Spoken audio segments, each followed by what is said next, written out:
Hello everyone, welcome back to my channel. My name is Deepashri Dabhade and आप लोगों ने title से तो पढ़ ही लिया होगा. I am going to tell you in this video कि whether or not you should pursue an MBA in 2026. That is the next year. So let's get to the video right away.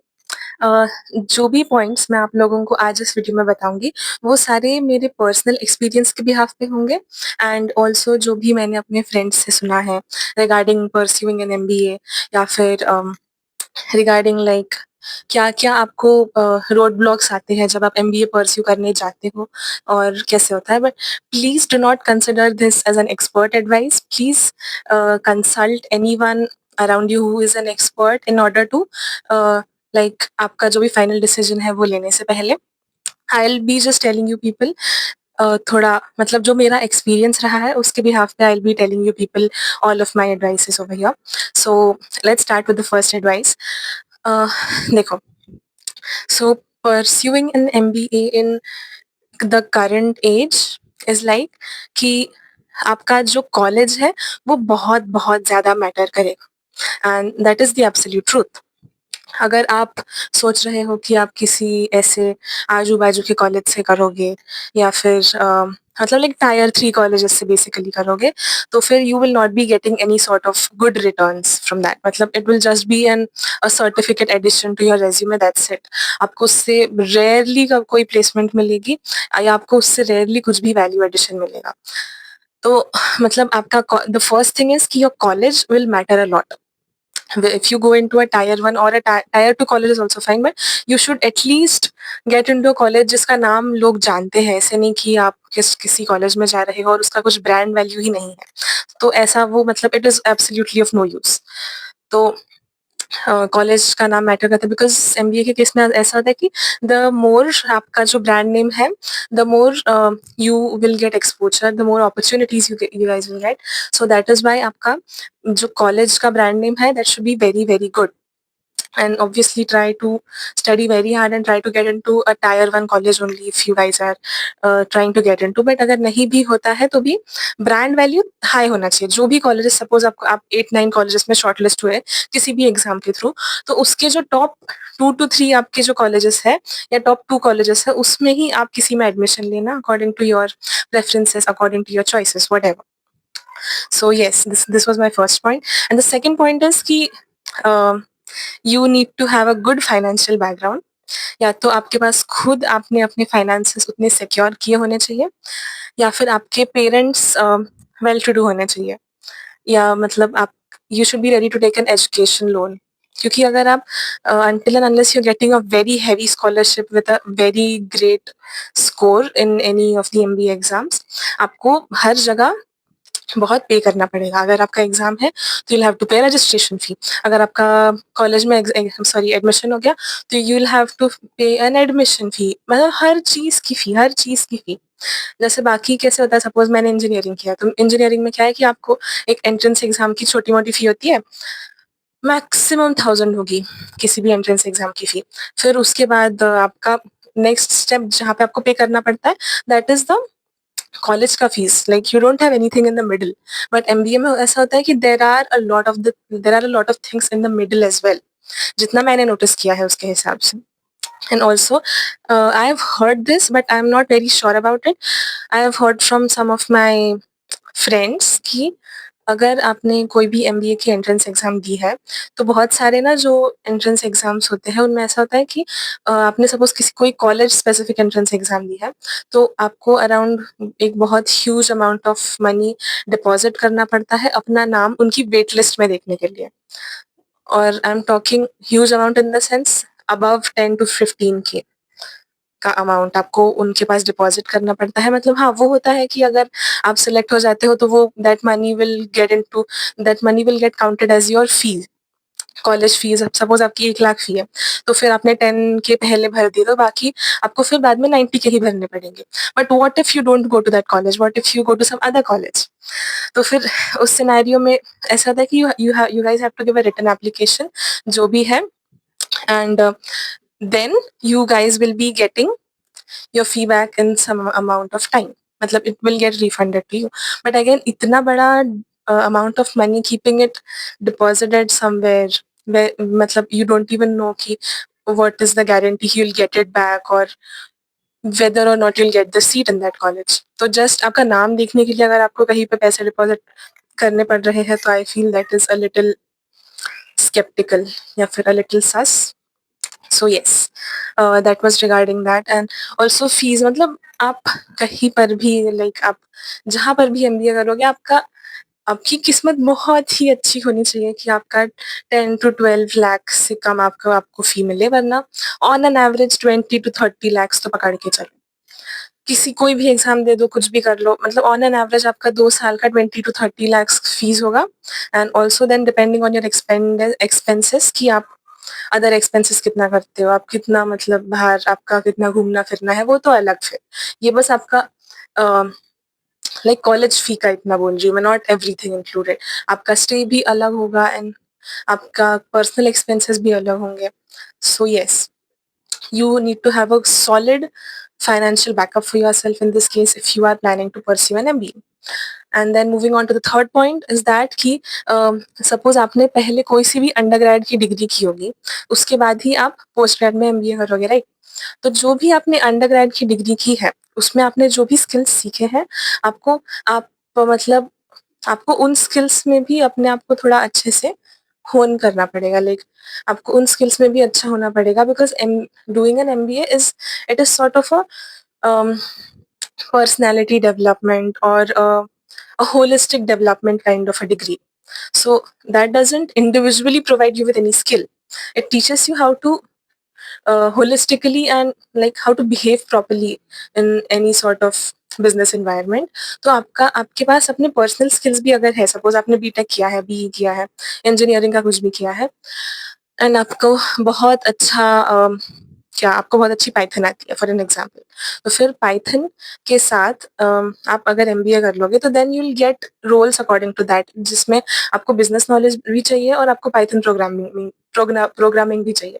तो जो ऐसे roles होंगे ना, उसकी वजह से आपका जो भी प्लेसमेंट होगा आगे चल के आफ्टर योर एमबीए, तो आपको बहुत अच्छा लेवल का पैकेज मिलेगा, that is for sure.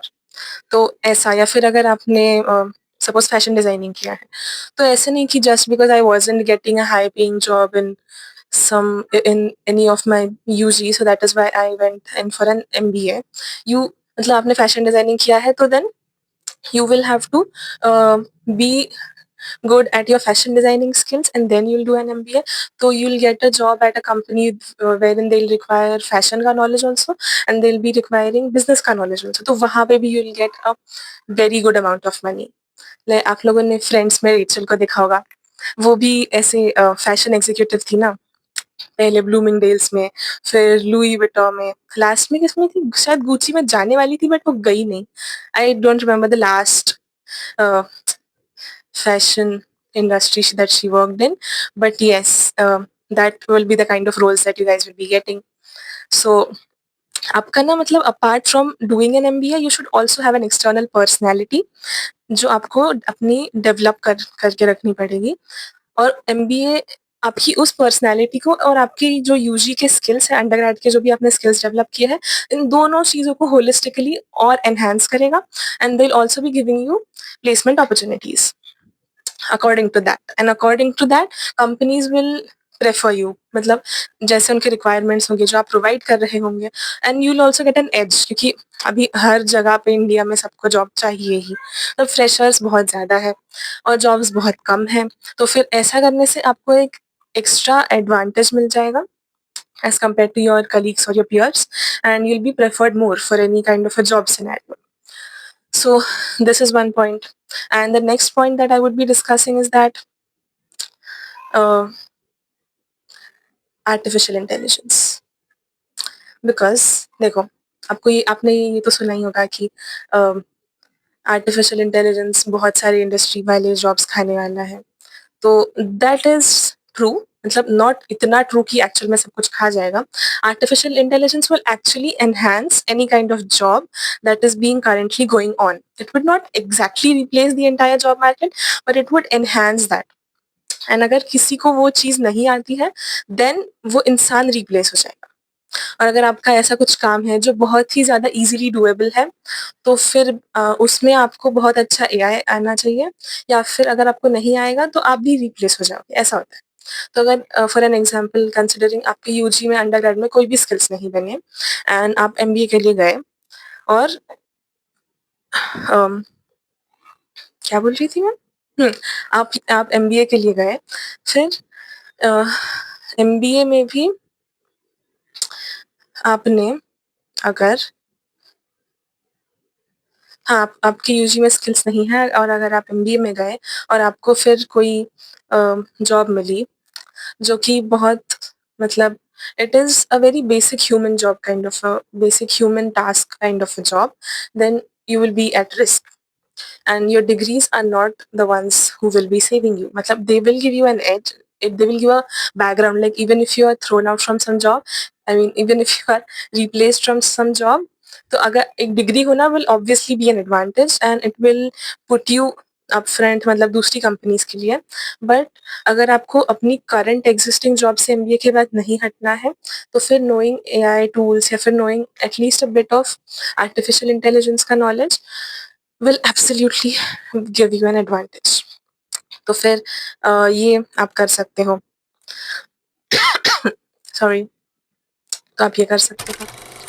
And also अगर आप सिर्फ अपनी डिग्री के बेसिस पे बैठे हो and you don't have any external skills और you don't have any external certifications, तो भी प्लेसमेंट में आपको कम प्रायोरिटी मिल सकती है.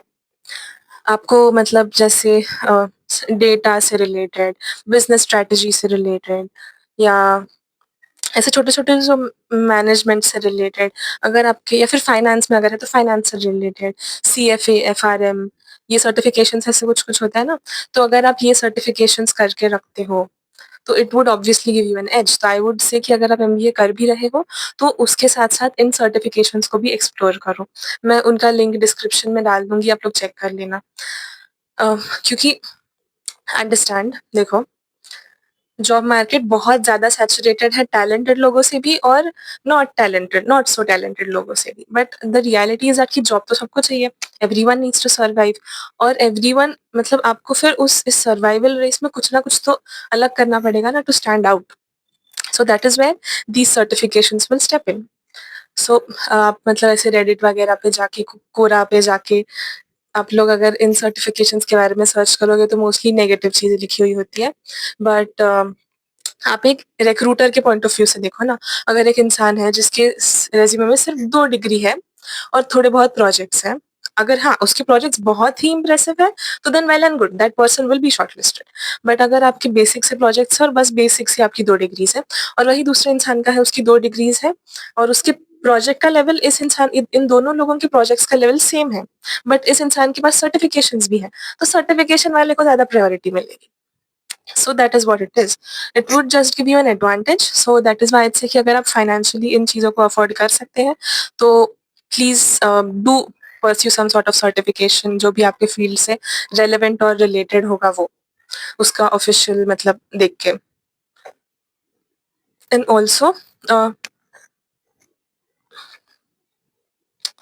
देखो अभी जो स्टार्टअप्स हैं और जो भी करंट कंपनीज़ हैं, they would actually prefer practical skills even when while they are recruiting from colleges. अगर आप आईआईएम्स की भी अभी के रिक्रूटमेंट वाले देखोगे, प्लेसमेंट स्टैटिस्टिक्स देखोगे, तो मोस्टली कैसे होता है कि अभी वो तो है ना कि क्लास के टॉपर लोगों को ही ज़्यादा प्लेसमेंट मिलती है. एवरेज लोगों को भी मिल जाती है.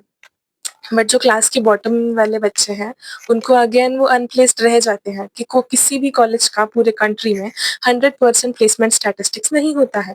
और अगर वो बोल रहे हैं कि उनका 100% प्लेसमेंट है, तो वो झूठ है. इस एंड दैट इज़ बिकॉज़ कि ये जो टॉप वाले लोग हैं ना, उनका स्किल डेवलपमेंट, उनका सर्टिफिकेशंस, उनका वे ऑफ कम्युनिकेशन ऑलरेडी बहुत अच्छा बन चुका होता है. And that is why companies prefer them. So अगर आप एक एमबीए करने का सोच रहे हो, तो then you need to work on these skills. An MBA alone won't suffice. That degree alone won't do anything for you. Mm, learn practical skills, अपना पोर्टफोलियो बनाओ, अच्छे-अच्छे प्रोजेक्ट्स बिल्ड करो जिस भी आप सब फील्ड में एमबीए कर रहे हो उसमें. एंड ऑल्सो सर्टिफिकेशंस करो. Yes. So that was it for this video. Thank you for watching. Bye bye.